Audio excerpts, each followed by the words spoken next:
Hi, this is Karen Leabo with Vintage Dazzle, here to give you a vintage sales report for the month of June 2018. Yep, I've fallen behind again, but we'll do our best to catch up. I'm just going to show you my more notable sales on eBay and Etsy, and yeah, the ones that, were profitable or interesting for whatever reason. And I really only have one thing on eBay to show you. I don't sell a whole lot on eBay. But this was a neat old primitive box that I got at the flea market. I paid $8 for it, and it sold for $65 at auction, which was nice. And moving on to Etsy, the second thing I have to show you is a turquoise ring. This was a really pretty piece of turquoise, probably Sleeping Beauty turquoise. And got that from a friend, so I paid nothing for it, and I sold it for $55. And I had this very interesting necklace. This is one of those things that I just couldn't walk away from. Paid $12 for it at the flea market. It's brass and some kind of green stone. I don't know what those stones were. And it just kind of hangs on your neck with a sort of a brutalist looking style. And I sold that for $89, so I was happy with that. And then this is a little tiny tulip enamel on sterling silver from the Netherlands. And it wasn't signed. But anyway, let's see, I got that from my mother-in-law, so I paid nothing for that, and I sold it for $40. And paperweights. I sold at least a couple in June. This one is Swedish. I'm not even going to pretend to be able to pronounce the name of it. But it was a very pretty one, and I paid $11 or $10 or $11 for that at the flea market and sold it for $29. And this was an interesting little watch. It's antique, probably more than 100 years old. It's a Gruen or Green, I'm never sure how to pronounce the name of that watch company, 15 jewel. A little pocket watch that was convertible into a wristwatch. This was a very popular style when the transition between pocket watches and wristwatches was going on, which was, I believe I've heard it's as a result of World War I that the soldiers found wristwatches to be easier to deal with in the military, and that style gradually translated to the population as a whole. And so this one was, you could use it for either. And even though it was kind of beat up and it didn't have a crystal, it did run and keep time. So anyway, I paid $8 for it at the flea market and sold it for $45. And this was a stack of Bakelite bangles. These came from my mother-in-law, so I paid nothing for these. And Bakelite, not as strong as it used to be, especially things that aren't carved or really interesting in some way. But they still will sell, and that's why I lotted these together to get a higher price. And I got $45 for the stack of 4. And this is another bracelet, a little souvenir panel bracelet. If you saw this in my haul video, I misidentified it. I thought it was going to be from Scandinavia, but as I did a little research, I realized it was French, and all these little coats of arms are different provinces of France. And I paid $7 for that and sold it for $28. And this was the best sale of the month. This was a diamond 14 karat white gold and diamond solitaire engagement ring. And I got this from my friend who, she gave me a lot of really valuable jewelry, and she wouldn't let me pay her for it, not even after I sold it. She was like, no, I was just happy to see it gone. Ah, those are the kind of friends to have. She's a lovely person. I adore her. Anyway, so I got this ring for free and I sold it for $299. And this little boat model I got at a garage sale for $6 and it sold for $35. I like selling little model boats. They always seem to sell pretty quickly. And I got this mirror at the same garage sale. It's a very old, I think, kind of primitive, kind of beat up. But anyway, I paid, where'd it go? $5 for this mirror, and I sold it for $55.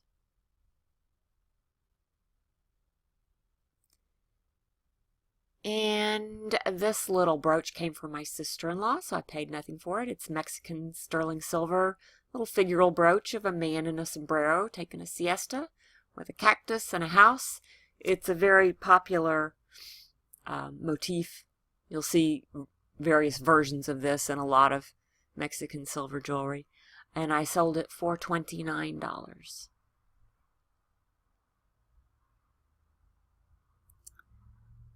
And this is a cigar humidor with a porcelain liner. Really, really pretty. There you can see. It was in really nice shape, and it was marked, so I was able to date it from 1890 to 1927. E.A. Pierce and Company was the maker. It had a lock, but it had no key.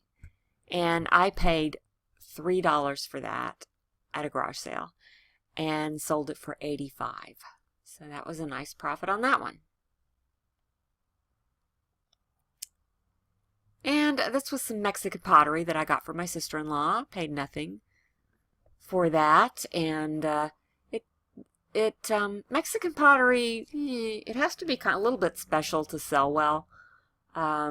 It helps if you can identify what kind of pottery it is. This is Tonala pottery. It's burnished rather than glazed. It has a very soft glow to it, and it's usually in these warm peach and gray and beige colors. And just a couple of birds in a plate, fish plate. Thought they made a nice grouping, so I sold them together, and those sold for $38.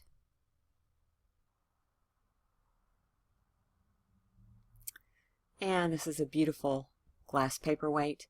It was signed G90. I was never successful in figuring out exactly what or who that was, but I paid $10 for it and sold it for $48. It was a pretty big one and really kind of, different and interesting.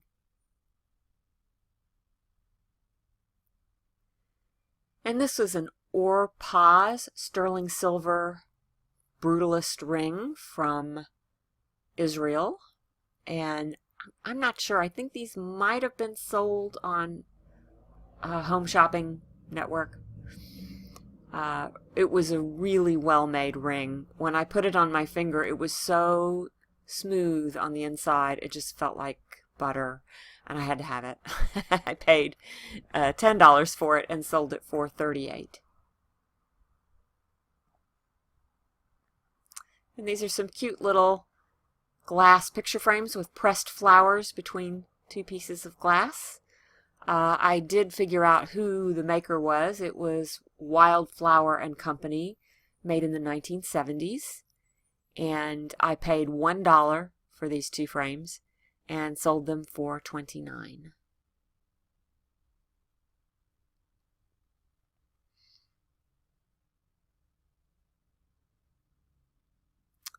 And I sold 3 of these Mexican embroidered cotton dresses. I have learned recently that they're Oaxacan style. They're heavy cotton with embroidery on the yoke and usually a panel of embroidery down the front. This was a neat dress because it was a really long one, and the black on black was kind of different. My sister-in-law finds these, and she's given me a lot of them. I sold this one for $32 because it was not perfect. It did have a stain. but I sold 3 of these this month. And one of them was exactly, the Oaxacan style, but it actually had a tag in it that indicated it was made in India, which confused me very much. But anyway, that one I normally would have sold for more like 50 or even higher if it hadn't, condition was, it showed wear and it wasn't in great condition. This is an Eisenberg brooch, rhinestone brooch. These are still very collectible. It's one of the best names in rhinestone jewelry. And I got that from my sister-in-law, so I paid nothing for that and sold it for $55.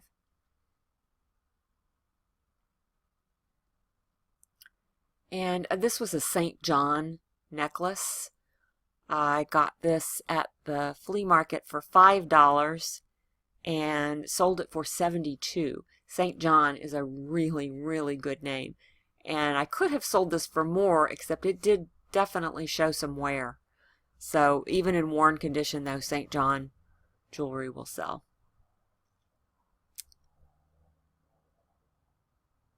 And this is a genuine French wool beret. The maker is Oki. I'm not sure if I say that right. I got this at a garage sale. I paid $5 for it. It was brand new. It had never been worn. Really beautiful condition, and I sold it for $34.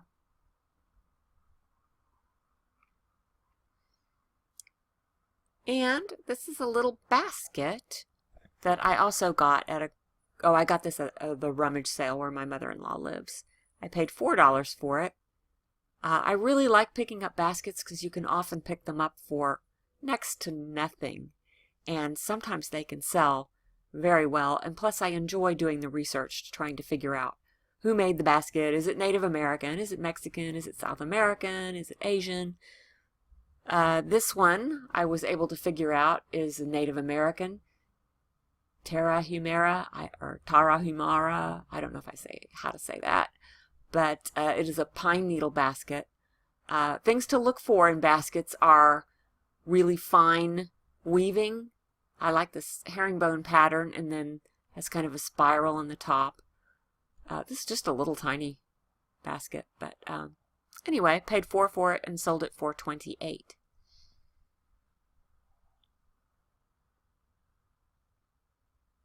And this is an Imperial Pearl Syndicate Child's Cultured Pearl necklace.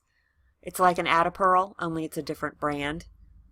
Not as desirable as Atta Pearl, but still pretty good. It's 10 karat gold, and I got this from my friend, so paid nothing for it and sold it for $45.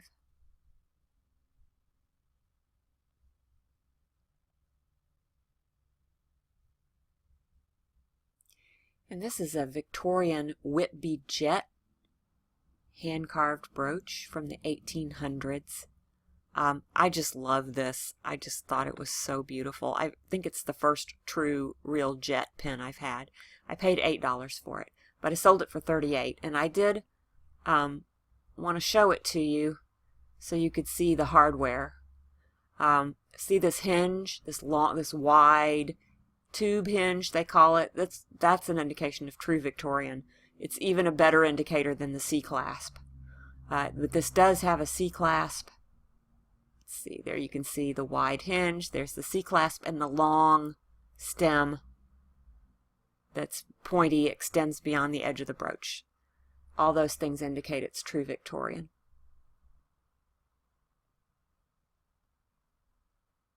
And this is a carved wood picture frame, very nice handiwork, probably from the 1930s. I paid $8 for that at the flea market and sold it for $42. And this is a Botanical Print, which I'm showing you because you can often find these for very cheap. People think because they're prints, they're not worth very much. So I paid $2 for this, I think at a garage sale, I'm not sure, and sold it for $28. And last, I have these little sterling tongs that I paid $5 for, sold them for $27. And I got to run because my